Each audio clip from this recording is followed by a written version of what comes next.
में था, परिवेश में था, दौड़ करके आया, जेल को खुलवाया, लेकिन स्थिति तो कुछ और हो गई वहां।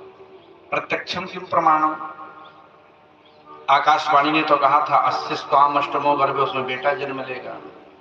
अब सामने तो हमको बिटिया दिख रही है। अब उसको क्या पता कि रात्रि ही रात्रि बेटा वहां चला गया, बिटिया यहां चल करके आ गई।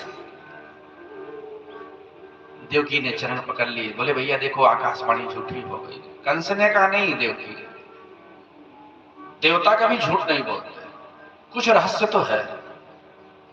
हो सकता है इस कन्या का जहां विवाह हो, इसके जो 8वां बेटा हो, वो हमारा काल हो।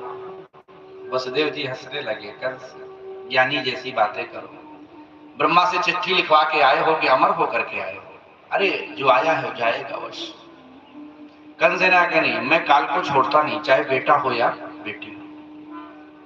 छोटा सा पांव दिख रहा था, योग माया का छीन लिया, और जिस शिलापट्ट पर 6 पुत्रों को मारा था, उसी पर उनको भी मारना चाहता। जैसे ही हाथ उठाया, हाथ से योग माया छूट गई और आकाश में जाकर के अष्टभुजा के रूप में। और आइए दर्शन करिए। नंद गोप गृहे जाता, यशोदा गर्भ संभव, ततस्तो नाशयिष्यामि विंध्याचल निवासिनी। ये वही देवी है जो कंस के हाथ से छूट गई और विंध्य पर्वत पर आज भी अष्टभुजा के रूप में भक्तों को दर्शन दे रही। और हमारा आपका तो सौभाग्य है कि हम आप इसी विंध्य क्षेत्र में निवास कर रहे हैं। लेकिन योग माया ने भी जाते जाते एक बात कह दी, अरे मूर्ख कंस, जिसे मारने के लिए इतना प्रयास कर रहा ना, तेरा काल पूर्व ही जन्म ले चुका है। ये बात तो भागवत में है, लेकिन अन्यत्र संहिताओं में योग माया ने स्पष्ट बताया कि तुझे मारने वाला तेरा काल गोकुल में जन्म ले चुका है। कंस दौड़ करके आया, देवकी के चरणों को भिगो दिया रो करके। देखो बहन, अच्छा सच में बताओ, अगर आकाशवाणी नहीं होती तो हम अपने भांजों को क्यों मारते? धन्य है दया की सागर देवकी।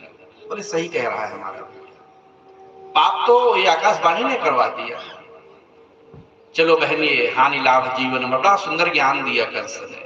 ये तो संसार है, आना जाना लगा रहता है, बस निमित्त कोई हो जाता है कि हमारे हाथों से पाप बना था।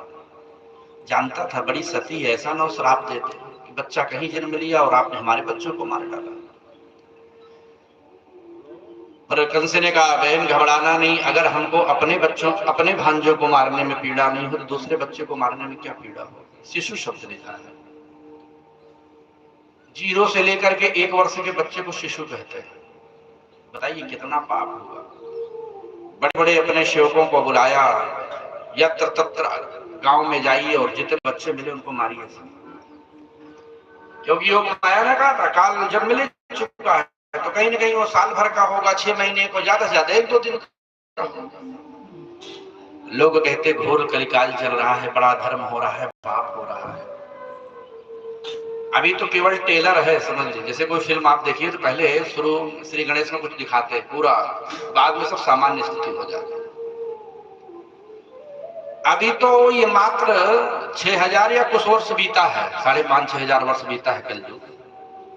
अरे जब 2 लाख वर्ष बीतेगा ना तो कथा का पंडाल तो लगेगा ना, व्यास बैठेंगे ना श्रोता आएंगे। तो समझ लेना कि कलयुग चल रहा है। क्यों? अगर गलती से कोई बैठ गया ना तो सर उसका। अभी तो धर्म की नगरी है, जो धर्म में जीने वाले उनको धर्म दिखाई पड़ता है, जो पाप में जीने वाले उनको। आप बताइए, अगर त्रेता में पाप ना होता तो भगवान राम क्यों आते? द्वापर में पाप ना होता तो भगवान कृष्ण क्यों आते? पाप तो सभी युगों में हुआ।